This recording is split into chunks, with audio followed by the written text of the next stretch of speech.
በጌታችን በመድኃኒታችን በኢየሱስ ክርስቶስ ስም ሰላም እላችኋለሁኝ። እኔ ማዕረግ ሀብቱ እባላለሁኝ። ከኔ ጋር አብረን የምናየው ትምህርት ነገረ ፍጻሜ የሚል ነው። ለመጨረሻው ዘመን ክስተቶች ዝግጁ ሆኖ መጠበቅ ዋና ሐሳቡም ይሄው ነው። ነገረ ፍጻሜ ብለን የምንለው ወይም እስካቶሎጂ የወደፊትና የመጨረሻ ነገሮች ክስተቶች ጥናት ነው። ይህ መጠሪያ የመጣው በእርግጥ ኤስካቶስ ከሚለው የግሪክ ቃል ሲሆን ትርጉሙ መጨረሻ ማለት ነው። ስለዚህ ነገረ ፍጻሜ ወይም ኤስካቶሎጂ የመጨረሻ ነገሮች ወይም የመጨረሻ ክስተቶች ጥናት ወይም ስነ መለኮት ነው ማለት ነው። በዚህ ርዕሳችን አብይ ርዕስ የምንመለከታቸው የኢየሱስ ክርስቶስ ዳግም ምጽአት፣ የሺህ ዓመት መንግስት፣ ትንሣኤ፣ የመጨረሻው ፍርድና ዘላለማዊ ቅጣት እንደዚሁም አዲስ ሰማይና አዲስ ምድር ናቸው። ትምህርታችን በእነዚህ ነው የሚያጠነጥነው። በተቻለ መጠን በእነዚህ ርዕሶች ላይ ትኩረት በመስጠት ትምህርቴን አቀርባለሁኝ። የትምህርቱ ዓላማ ምንድነው ካልን አንደኛ የኢየሱስ ክርስቶስ ዳግም ምጽአት እርግጠኛ መሆኑንና እንደገና ያንን እርግጠኝነት ለማሳሰብ አማኞች ይህንን መሰረታዊ የክርስትና እውነት በየትኛውም ሁኔታ፣ በየትኛውም ጊዜ፣ በየትኛውም ቦታ ሁሉ አጥብቀው እንዲይዙ እርስ በርሳቸው እንዲጽናኑ ለማበረታታት ነው። ሁለተኛው ዓላማ አማኞች በዚህ ኃጢአተኛ ዓለም ሲኖሩ ከኃጢአትና ከርኩሰት ራሳቸውን በመጠበቅ እንደ ጥሪያቸው በቅድስና ክርስቶስን በመምሰል እየኖሩ ኢየሱስ ክርስቶስ ዳግም ምጽአት እንደ መጻተኛ በንቃት በትጋት እንዲጠብቁ ለማስገንዘብ ነው። ሶስተኛው ዓላማችን አማኞች ከነገረ ፍጻሜ ጋር በተያያዙ ጉዳዮች በሚነገሩና በሚሰራጩ ሐሰተኛ ትንቢቶች፣ ስብከቶች፣ ጽሑፎች፣ ቪዲዮዎች፣ ፊልሞች እና እነዚህን በመሳሰሉ ነገሮች እንዳይወሰዱ በጥንቃቄ በጥበብና በማስተዋል እንዲኖሩ ለመርዳት ነው፣ ለማገዝ ነው። እንግዳው እነዚህን ዓላማዎቻችን በግልጽ ካስቀመጥን ግንዛቤ ውስጥ ሊገቡ የሚገባቸው መሰረታዊ ቁም ነገሮች ደግሞ ባነሳ በጣም ደስ ይለኛል። የመጀመሪያው መሰረታዊ ነገር ምንድን ነው? አስተምህራዊ ሚዛናዊነት ይኖረን። ብዙ ጊዜ ቤተ ክርስቲያን ብዙ ማስተማር የሚገባት ነገር አላት። ነገረ ክርስቶስ፣ ነገረ ሥላሴ፣ ቅድስና፣ የጸጋ ስጦታዎችና አጠቃቀማቸው፣ ጋብቻና የልጆች አስተዳደግ ብዙ ማለት እንችላለን። እነዚህ ነገሮች ሁሉ አሉ። ግን አንዳንድ ጊዜ ወደ አንድ ጽንፍ እንሄዳለን። ብዙ ጊዜ በተለይ ነገረ ፍጻሜ ሐሳብን፣ ልብን የሚሰርቅ ከመሆኑ የተነሳ ብዙ ጊዜ እንዲደጋገም እንፈልጋለን። ይሁን እንጂ ከትምህርቶቹ ውስጥ ከዋና ትምህርቶቹ ውስጥ አንዱ ዋና ትምህርት ነው እንጂ ተለይቶ ራሱን ችሎ ቤተክርስቲያንን የሚሞላ አይደለም። ስለዚህ አስተምህሯዊ ሚዛናዊነት እንዲኖረን በደንብ ያንን ልብ እንድንል እፈልጋለሁ። ሌላው የአመለካከት ጽንፈኝነትን እናስወግድ። ነገረ ፍጻሜን ስንመለከት በጣም በክርስቲያኖች መካከል በጣም ብዙ ሐሳብ አለ፣ ብዙ አስተያየት አለ፣ ብዙ አመለካከት አለ እና ሙጭጭ ብለን አንድነታችንን፣ ህብረታችንን፣ አገልግሎታችንን የሚንድ የሚያፈርስ ጽንፈኝነትን እናስወግድ። ዋነኛ የሆኑ ፈጽሞ ልናመቻምች ኮምፕሮማይዝ ልናረግ የማንችልባቸው እውነታዎችን እንይዛለን። በሌላ አቅጣጫ ግን ልባችንን ከፍተን የራሳችንን በእርግጥ አቋም ከፍ ይዘን ወደፊት መሄድ በጣም ጥሩ ነገር ነው። ከጽንፈኝነት መራቅ አስፈላጊ ነገር ነው። ሌላው አእምሯዊ ስልት የሚመጣውን መንግስት አያፋጥነውም፣ አያዘገየውም። እኛ እንዲሁ ስለ ነገረ ፍጻሜ ወይም ስለ ክርስቶስ ኢየሱስ ዳግም ምጽአት ስናስብ በራሳችን አእምሮ፣ በራሳችን አስተሳሰብ፣ በራሳችን እይታ የሆነ የክርስቶስን መምጣት የምናፋጥን ይመስለናል። የኛ የራሳችን አእምሯዊ ስልት የኢየሱስን መምጣት አያፋጥነውም፣ አያዘገየውም። እርሱ በራሱ ጊዜ ይመጣል። ሃሌሉያ። ሌላው ታላቁ ተልእኮን ለመፈጸም መትጋት አለብን። ነገረ ፍጻሜን አብረን ምናይ ከሆነ አብሮት የማይነጣጠል ነገር ምንድነው ካልን ጌታችን መድኃኒታችን ኢየሱስ ክርስቶስ ለቤተ ክርስቲያን የሰጠው ታላቁ ተልእኮን ነው። እርሱን ደግሞ ልንፈጽም ይገባናል። ይህ ትምህርት ደግሞ እሱን ያነሳሳል። በመጨረሻ ሌላው የምናስተውለው ነገር በነገረ ፍጻሜ ትምህርት ውስጥ ሊኖር የሚችለውን ልዩነት አይቀሬነት በመገንዘብ በሚያስማምን ጉዳዮች ላይ ማተኮር አለብን። ስለ ነገረ ፍጻሜ ካነሳን ቀደም እንዳልኩት በወንጌላውያን ቤተ ክርስቲያናት ዘንድ በጣም ብዙ የተለያዩ አመለካከቶች አሉ። ምንድነው አሁን የምናደርገው? አንድ የሚያረጉንን ዋነኛ ነገሮችን እያሰብን እንሄዳለን።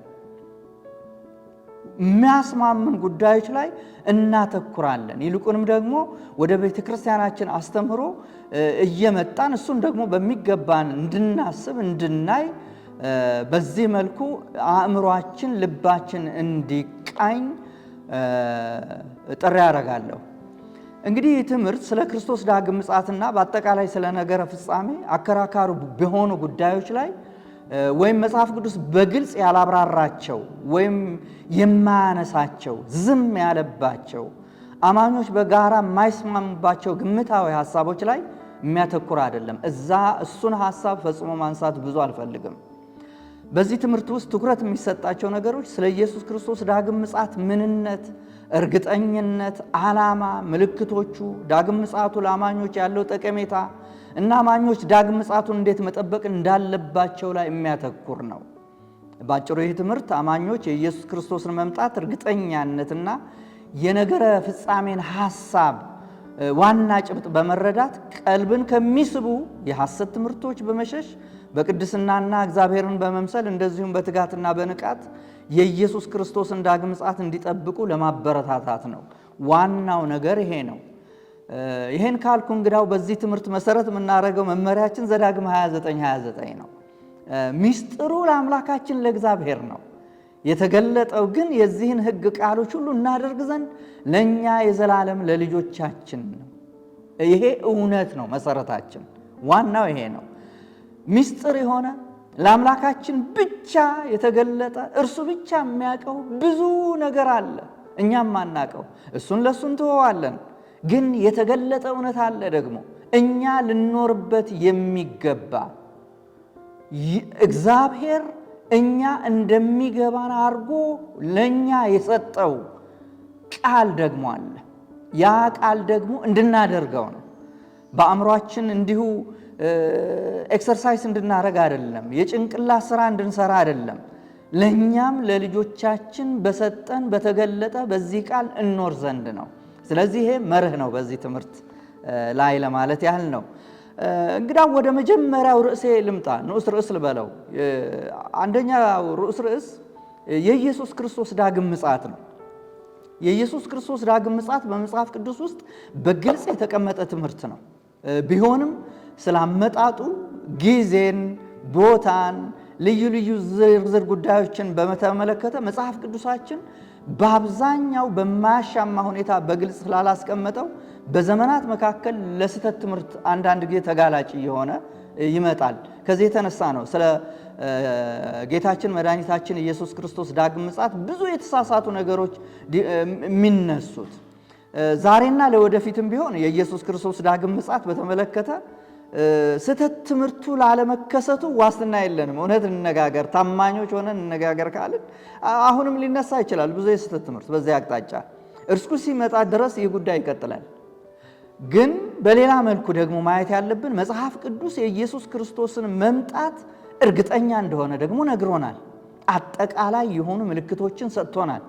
አማኞች እንዴት ይህንን የከበረ ተስፋ የጌታችን የመድኃኒታችን የኢየሱስ ክርስቶስ ዳግም ምጽአት መጠበቅ እንዳለባቸው በንቃት በትጋት መጠበቅ እንዳለባቸው ግልጽ የሆነ የማያሻማ ትምህርት አስቀምጦልናል። ያንን በፍጹም ወዲህም ወዲያም ልንለው የምንችለው አይደለም። ስለዚህ ምንድን ነው ለመሆኑ የጌታችን የኢየሱስ ክርስቶስ ዳግም ምጽአት ምንድን ነው? ይህ ዳግም ምጽአት ብለን የምንለው እግዚአብሔር የአሁኑን ዓለም ወደ ፍጻሜ በማምጣት የሚመጣውን ዓለም የሚያስተዋውቅበት ጊዜ ነው። ድንቅ ጊዜ፣ የምንጠብቀው የሚመጣ ዓለም አለ። እሱን የሚያስተዋውቅበት ጊዜ ነው። ስለዚህ ጊዜ እግዚአብሔር ያሁኑን ዓለም የሚጎበኝበት ጊዜ ነው ማለት ነው። በድንቅ አሰራሩ አደራረጉ ይህንን ጊዜ ይጎበኛል። ይህ ቀን ኢየሱስ ክርስቶስ ሕዝቡን ማለትም ሙታንን በእምነት ያንቀላፉትን ማለት ነው እና ሕያዋንን ከእርሱ ጋር አብረን በሕይወት ያለነውን አሁን በዚህ ምድር ለመሰብሰብ የሚመጣበት ቀን ነው። ያ ቀን የኢየሱስ ክርስቶስ የመጀመሪያ ምጽአት የምናውቀው ነው። በልደቱ፣ በሕይወቱ፣ በአገልግሎቱ፣ በሞቱና በትንሣኤው ስለሱ የተነገሩትን ትንቢቶች በሙሉ ፈጽሟል። የቤዛነት ሥራ በመስቀል ላይ ተጠናቋል። ለድነት የሚያስፈልግ ማንኛውም ነገር በመጀመሪያው ምጽአቱ ተፈጽሟል፣ ተከናውኗል። አሁን ይህ የኢየሱስ ክርስቶስ ዳግም ምጽአት የምንለው ደግሞ ኢየሱስ ስለ እርሱ የተነገሩትን ሌሎች የቀሩትን ትንቢቶች የሚፈጽምበት ጊዜ ነው። ያ እውን ይሆናል። ኢየሱስ ክርስቶስ በመጀመሪያ ምጽአቱ ውርደት የሚመስል ኀፍረት የሚመስል በእንደዛ አይነት ሁኔታ ነው የመጣው። ኢየሱስ ክርስቶስ እንደ ባሪያ እንደ አገልጋይ መከራን ለመቀበል መጣ። በዳግም ምጽአቱ ግን ኢየሱስ ክርስቶስ ድል ነሺ ንጉሥ ሆኖ ይገለጣል። በዳግም ምጽአቱ ከሰማይ ከሰራዊቱ ጋር በኃይል በስልጣን በልዕልናው በክብር ይገለጣል። ያንን ነው ዳግም ምጽአት ብለን የምንለው። ይሄ እርግጠኛና በቅዱሳት መጻሕፍት የተነገረ ነው። ጌታችን መድኃኒታችን ኢየሱስ ክርስቶስ ራሱ የሰው ልጅ በማታስቡበት ሰዓት ይመጣል ብሏል። ሐዋርያቱም መላእክትም ይሄንን ተናግረዋል። መላእክት በሐዋርያት ሥራ ምዕራፍ 1 ቁጥር 11 ላይ ኢየሱስ ወደ ሰማይ ሲሄድ እንዳያችሁት እንዲሁ ይመጣል ብሏል። ያንን አውጀዋል። ጳውሎስ ጌታ ራሱ ከሰማይ ይወርዳል፣ ሁለተኛ ጊዜም ይገለጣል በማለት ለሚጠባበቁት አማኞች ድነትን ለማምጣት እንጂ ኃጢአትን ለመሸከም እንደማይመጣ ግልጽ አድርገው ተንትነውታል እነ ጳውሎስ። ያዕቆብም የጌታ መምጣት ቅርብ ነው ብሎ ነግሮናል። ግልጽና ግልጽ ነው፣ ማሻማ ነገር ነው። ጴጥሮስ የጌታ ቀን እንደ ሌባ ሆኖ ይመጣል በማለት ግልጽ አዋጅ አውጇል። ዮሐንስ ሐዋርያው ዮሐንስም አዎን በቶሎ መጣለሁ ይላል በማለት በራእይ ምዕራፍ 22 ቁጥር 20 ላይ ግልጽ አድርጎ አስቀምጦልናል። እና የጌታችን የመድኃኒታችን የኢየሱስ ክርስቶስ ዳግም ምጽአት የሚያጠራጥር ሳይሆን እርግጠኛ ነው። ይሄንን በደንብ አስመረንበት እናልፋለን። የሚመጣበት ጊዜ በእርግጥ ፈጽሞ አይታወቅም። አመጣጡን ስንመለከት ስፔሲፊክ የሆነ ልዩ የሆነ ጊዜ በዚህ ዓመት፣ በዚህ ወር፣ በዚህ ሳምንት፣ በዚህ ቀን፣ በዚህ ሰዓት ብሎ ያለው ምንም ስፔሲፊክ ነገር የለም። ቀኒቱና ሰዓቲቱን አታውቁምና እንግዲህ ንቁ ነው ያለን በማቴዎስ 25:13 ላይ። በተጨማሪ በማርቆስ 13 ላይ ስንመለከት ከ32 እስከ 33 ስለዚያች ቀን ወይም ስለዚያች ሰዓት ግን የሰማይ መላእክትም ቢሆኑ ልጅም ቢሆን ከአባት በቀር የሚያውቅ የለም፣ ጊዜው መቼ እንዲሆን አታውቁምና ተጠንቀቁ፣ ትጉ፣ ጸልዩ። ጊዜውን አናቅም፣ ግን አንድ በደንብ የተሰጠን አደራ ጥንቃቄ የሚፈልግ ጉዳይ ነው። ትጋት የሚፈልግ ጉዳይ ነው። ጸሎት የሚፈልግ ጉዳይ ነው። የጌታ ቀን ሌባ በሌሊት እንደሚመጣ እንዲሁ ይመጣ ዘንድ ራሳችሁ አጥብቃችሁ አውቃችኋልና ይለናል ጳውሎስ በአንደኛ ተሰሎንቄ ምዕራፍ 5 እስከ 3። ምጥ እርጉዝን እንደሚይዛት ጥፋት በድንገት ይመጣባቸዋል ከቶም አያመልጡም ነው የሚለው። ስለዚህ ያችን ጊዜ አናውቃትም። እነዚህ የመጽሐፍ ቅዱስ ክፍሎች የሚመጣበትን ቀን፣ ሰዓት፣ እንደዚሁም ወርና ዓመት ማወቅ እንደማንችል በግልጽ ያስቀምጡልናል። ይህ ደግሞ በሁለት መልኩ ይጠቅመናል ለኛ ላማኞች። አንደኛ ጌታ የሚመጣበት ጊዜ የማይታወቅ ከሆነ አማኞች በሙሉ በየትኛውም ጊዜ፣ በየትኛውም ሁኔታ፣ በየትኛውም ሰዓት እንደዚሁም በየትኛውም ቦታ ሆነው ሁል ጊዜ ለጌታ ዳግም ምጽአት ንቁና ዝግጁ ሆነው መጠበቅ እንዳለባቸው ያስገነዝበናል። ጊዜውን የማናውቀው ከሆነ ሁል ጊዜ ዝግጁ ነው የምንሆነው ማለት ነው። በሁለተኛ ደረጃ ኢየሱስ ክርስቶስ ዳግም የሚመጣበትን ጊዜ እንደሚያውቅ የሚናገር ትምህርት ወይም ሰው ሙሉ በሙሉ ስህተት መሆኑን ያረጋግጥልናል። ምንም ውይይት አያስፈልገውም። በዚህ ስፔሲፊክ ጊዜ፣ በዚህ ቀን፣ በዚህ ሰዓት ይመጣል ኢየሱስ የሚለን ከሆነ ኤክስ ነው የምንሰጠው። አሁን መጽሐፋችን እንደሱ አይለንም። ከዚህ የስህተት ትምህርት ደግሞ ልንጠነቀቅ እንደሚገባ ያስገነዝበናል። የይሖባ ምስክሮች በተደጋጋሚ ኢየሱስ ክርስቶስ ዳግም የሚመጣበትን ጊዜ ተንበየው ነበር። ብዙ ይሄ በታሪክ የተቀመጠ ጉዳይ ነው። ነገር ግን የተነበያቸው ጊዜያቶች በሙሉ ስህተት እንደነበሩ እኛ አሁን በህይወት የምንኖር ሰዎች ምስክሮች ነን። አንድ ጊዜ ጥቅምት 1 ቀን 1914 እንደ አውሮፓውያን አቆጣጠር በስውር ማንም ሳያዩ እንደሚመጣ የተነበዩት ትንቢት አንዱ ምሳሌ ነው። በታሪክ የምታውቁት ነገር ነው። ተመሳሳይ የሐሰት ትንቢቶች በወንጌላውያን አማኞች ዙሪያ ሁሉ ባሉ ሰዎችም በኩል ተነግረው ነበር። ይሁን እንጂ ሁሉም የተናገሩት ትንቢቶች ስህተት እንደነበሩ ራሱ ጊዜ ገልጦታል። አንድ ምሳሌ ባነሳላችሁ ኤድጋር ዊሴናንት የሚባል የሮኬት ሳይንቲስት፣ አንዳንድ ጊዜ አታስቡትም፣ ሳይንቲስት ነው፣ ምሁር ነው። ነገር ግን የእግዚአብሔር መንፈስ እንደሚገባ የእግዚአብሔርን ቃል እንድናስተውል ካላገዘን፣ አብርሆት ካላገኘን በስተቀር ከመስመር መውጣት አለ የምናየው ነገር ነው። እና ይህ ሰው ኢየሱስ ክርስቶስ በመስከረም 12 ቀን 1988 እንደ አውሮፓውያን አቆጣጠር ማለት ነው ይመጣል ብሎ ተናገረ።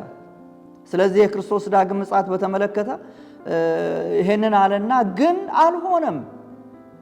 ሳይሆን ስቀር ይህ ቀን እንደገና ደግሞ ተደጋጋሚ ስህተቶችን ፈጸመ። አሸማቃቂ አሳፋሪ ነገር ማለት ነው። እና በዚህ ሰዓት፣ በዚህ ቀን፣ በዚህ ወር፣ በዚህ ዓመት ይሆናል የሚሉ ትምህርቶች ሁልጊዜም ቢሆን ከአጠቃላይ መጽሐፍ ቅዱስ ትምህርት ጋር ስናነጻጽረው ተቃርኖ ስላለባቸው ጥንቃቄ ልንወስድ፣ ስህተት እንደሆኑ ደግሞ ልንገልጽ ይገባናል። ራሳችንን እንጠብቃለን፣ ሌሎችንም እናተርፋለን። ምንም እንኳ ኢየሱስ ክርስቶስ ዳግም የሚመጣበት ጊዜ ማንም ባያውቅም ምጽአቱን በተመለከተ ሁለት መሰረታዊ እውነታዎች በመጽሐፍ ቅዱስ ውስጥ በግልጽ ተቀምጠዋል። አንደኛ የኢየሱስ ክርስቶስ ዳግም ምጽአት በቅርብ ይሆናል፣ አይዘገይም። በራእይ ምዕራፍ 22 ቁጥር 20 ላይ አዎ ቶሎ እመጣለሁ ይላል፣ አሜን ጌታ ኢየሱስ ሆይ ና ነው የሚል። ይሄንን እውነት እንቀበላለን። የእግዚአብሔር ቃል ነው። በቶሎ ይመጣል።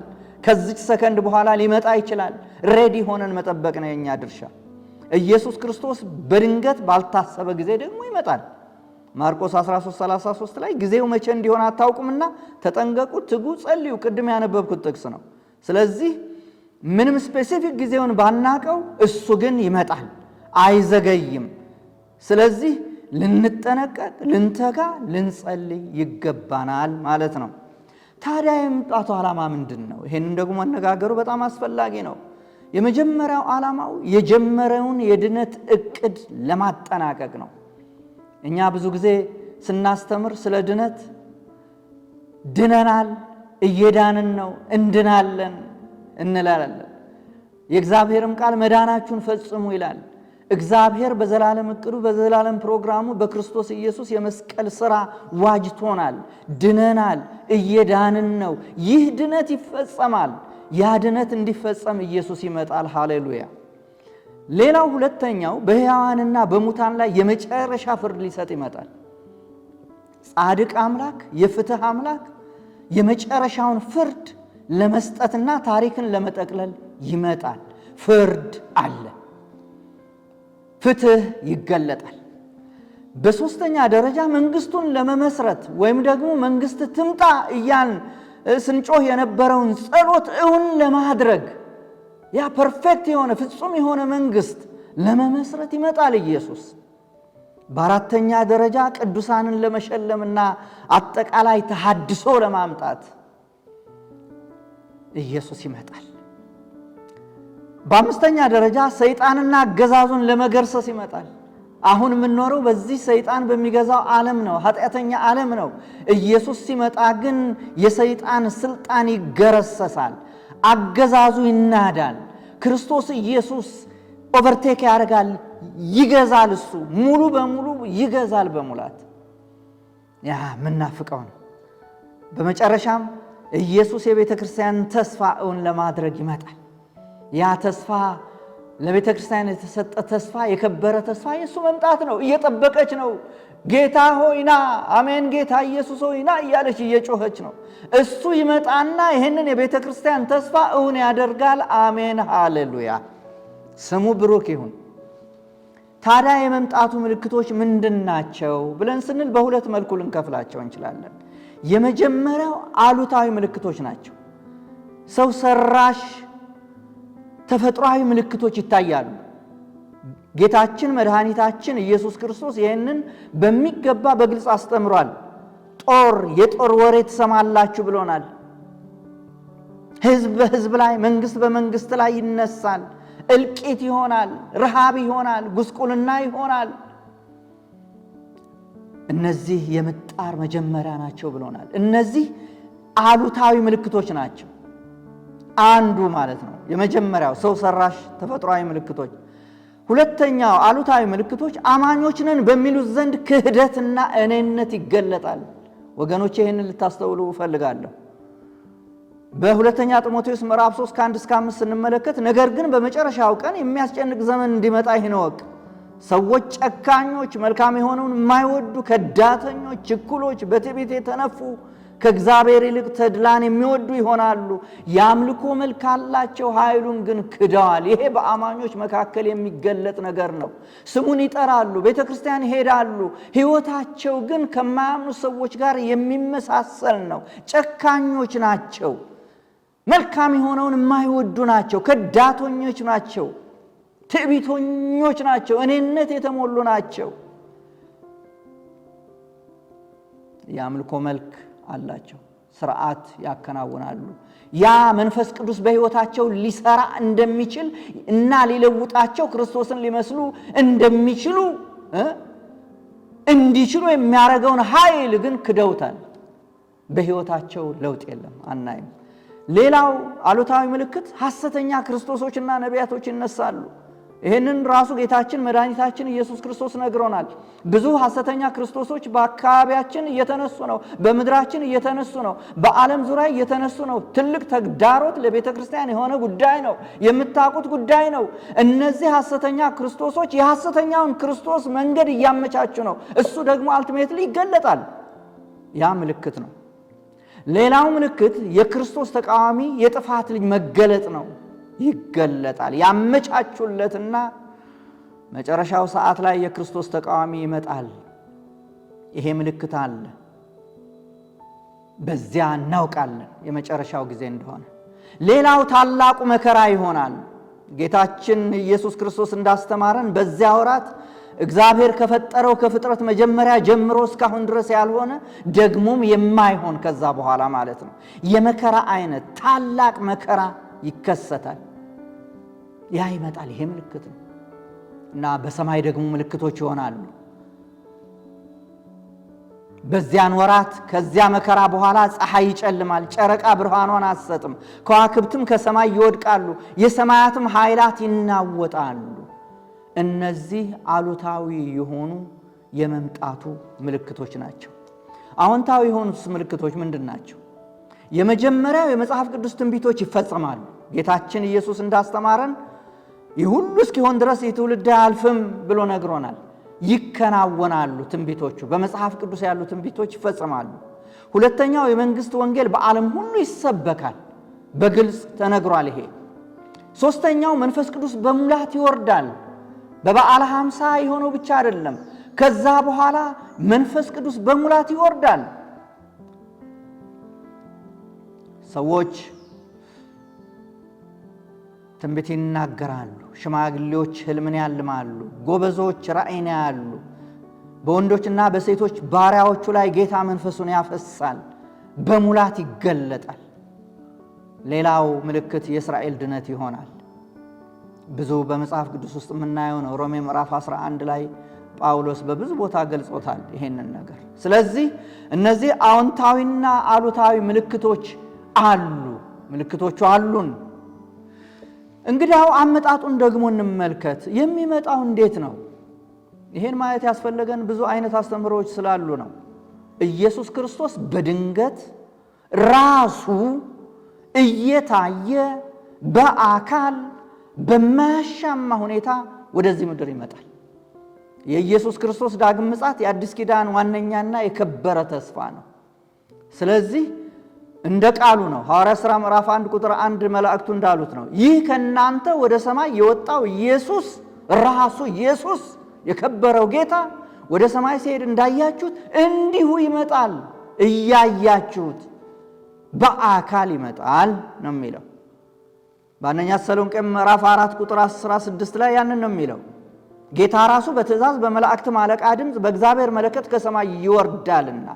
ስለዚህ ዝም ብሎ ጽንሰ ሐሳብ አይደለም፣ የማይጨበጥ አይደለም። ኢየሱስ ክርስቶስ በአካል ራሱ በድንገት እየታየ ይመጣል።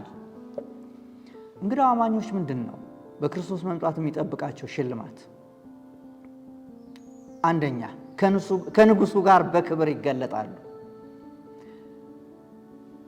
በስጋ የሞቱ ይነሳሉ። እኛ ደግሞ በሕይወት ያለን እንነጠቃለን በቅጽበት ዓይን። ክርስቶስ ይመጣል፣ እሱ ያገኘናል፣ ከእርሱ ጋር አብረን እንገለጣለን፣ በክብር እንገለጣለን። የእርሱ ክብር በእኛ ላይ ያንጸባርቃል። እናፍቀዋለን ይህንን። ሃሌሉያ። ሁለተኛው የንጉሱን ሥጋ እንዲመስል የተዋረደ ሥጋቸውን ይለውጣል። ይህ ሥጋ ለኃጢአት ተጋላጭ የሆነ ሥጋ፣ ደካማ ሥጋ ይለወጥና የንጉሱን ሥጋ የጌታችንን ሥጋ እንዲመስል ይለውጠዋል እሱ ራሱ። ድንቅ ተስፋ። ሶስተኛ ከንጉሱ ጋር ኅብረት ይኖራቸዋል። ልዩ የሆነ ኅብረት ለዘላለም ከንጉሱ ጋር አብረው ይኖራሉ። በእርሱ ሀልዎት ዙሪያ ማለት ነው። ጌታችን መንፈስ ቅዱስ አለ ከእኛ ጋር፣ የእግዚአብሔር ፕሬዘንስ አለ። አሁንም ግን ያኔ በሙላት ንጉሱን እያየን በልዩ ሁኔታ በእርሱ ዙሪያ እንሆናለን። ሌላው አራተኛው ንጉሱ አገልጋዮቹን ስለሚያገለግላቸው በደስታና በበረከት እንሞላለን።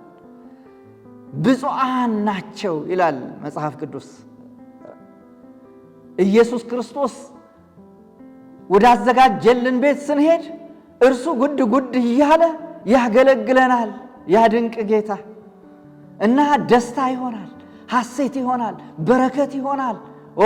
ልዩ ደስታ። አምስተኛው ከንጉሱ ጋር የማያልፍ የክብር አክሊል ይቀበላሉ። በዚህ ባለፍንበት የአገልግሎት የመከራ የስደት ጉዞ፣ በዚህ ኃጢአተኛ ዓለም የሄድንበትን ጉዞ ስናስብ በንጉሱ ፊት ስንቀርብ ግን የማያልፍ የማይደበዝዝ የክብር አክሊል እሱ ያስቀምጥልናል። ስሙ ብሩክ ይሁን። እሱ ነው ያቆመኝ እኔን በአገልግሎት ዘመኔ፣ በክርስትና ዘመኔ፣ በሕይወት ዘመኔ ይህ ተስፋ ነው ያቆመኝ። በመጨረሻም ድንቅ ስድስተኛውን ላንሳላችሁ። ክርስቶስን ይመስላል። ኢየሱስ ክርስቶስ ሲመጣ የእሱ ክብር ሲገለጥ በእኛ ላይ ሲያበራ ማንነታችንን ሲለውጥ ትራንስፎርም ሲያደርግ እርሱን እንመስላለን። እየመሰልን እየሄድን ነው። በክርስቶስ ፍጹም የሚሆን ሰው እናቀርብ ዘንድ እንዳለ ጳውሎስ አገልግሎታችን ይሄ ነው። እኛ የምንፈልገው ያንን ነው። ክርስቶስን እየመሰልን እንሄዳለን። በፍጻሜ እሱን መስለን አብረን ከእሱ ጋር እንሆናለን። ስሙ ብሩክ ይሁን። ሃሌሉያ። ልዩ ነገር ነው። ይህ ይጠብቀናል። ተስፋችሁ ይሄ ነው ወገኖቼ። ድንቅ ተስፋ፣ ጉልበት የሚሆን ተስፋ፣ አቅም የሚሆን ተስፋ፣ ብርታት የሚሆን ተስፋ፣ የሚያጸናን ተስፋ። እንጠብቀው። ዝግጁ ሆነን እንጠብቅ። በተቀበልነው መክሊት እያተረፍን እያገለገልን በደንብ ኢንቨስት እያደረግን እንጠብቅ። በትዕግስት እንጠብቀው። ትዕግስት የሚያስጨርስ ሁኔታ ነው በዚህ ዓለም ውስጥ የምናልፍበት። ትእዛዙን በመጠበቅ ያለ ነቀፋ በንጽህና ሙሽራውን እንደምትጠብቅ እንደዚሁ በንጽህና እንጠብቀው። ኃጢአተኝነትን፣ ዓለማዊ ምኞትን ክደን የጌታን ክብር መገለጥ እየጠበቅን ማለት ነው። በትጋት በጸሎት እንጠብቀው። በክርስቶስ ውስጥ ሆነን እንጠብቀው። ኑሮ ይበቃኛል ብለን በመጠን እየኖርን በጸሎት ቃሉን በማጥናት በመትጋት እንጠብቀው። በናፍቆት በጉጉት እንጠብቀው ወገኖች። ለመሆኑ ታዲያ ክርስቲያኖች እንዴት ነው በናፍቆትና በጉጉት የክርስቶስን ዳግም ምጽአት እየተጠባበቁ ይሆን? ይሄንን እሞግታችኋለሁ። እንደ አገልጋይ እሞግታችኋለሁ። እንደ ክርስቶስ አገልጋይ እሞግታችኋለሁ። ይህ መልስ የሚፈልግ ወሳኝ ጥያቄ ነው። ክርስቲያኖች ከሰማያዊ ነገር ይልቅ በምድራዊና በዚህ ዓለም ነገር ሲጠመዱና ልባቸው ሲያዝ ክርስቶስን በናፍቆት የመጠበቅ ሕይወታቸው እየወረደ ይሄዳል። እንጠንቀቅ። ስለዚህ ፈርጀ ብዙ መንፈሳዊ ተግዳሮት ባለበት በዚህ ኃጢአተኛ ዓለምና በዚህ ዘመን ስንኖር ያለማቋረጥ ከእግዚአብሔር ጋር የግል ኅብረት በማድረግ እንደዚሁም ክርስቲያናዊ ኅብረትን በመለማመድ የኢየሱስ ክርስቶስን መምጣት በናፍቆት በጉጉት ልንጠብቅ ይገባናል ወገኖች። እንግዳው ይሄን ካልኩ ዘንድ በጋራ የምንሰማማባቸው ወሳኝ ነጥቦች እና ተዛምዶን ላንሳ። ወገኖቼ ኢየሱስ ክርስቶስ ከሰማይ ሰራዊቱ ጋር በኃይል በስልጣንና በክብር በአካል ይመጣል። ይሄንን የሚገዳደር ምንም አይነት ሌላ ተቃራኒ እውነት የለም። ይሄ እውነት ነው። ኢየሱስ በአካል በክብር ይመጣል። ሌላው ባላሰብነው ጊዜ ይመጣል። የሚዘገይ ቢመስለን እንኳን ጌታ ስለ ተስፋ ቃሉ አይዘገይም፣ ይመጣል። እሱ ብሏልና ይመጣል። አሁን እንደሚመጣ እያሰብን ልንኖር ይገባናል። በእርሱ መምጣት ደግሞ ይህን አሁን ያለንበትን ዓለም ይጎበኛል።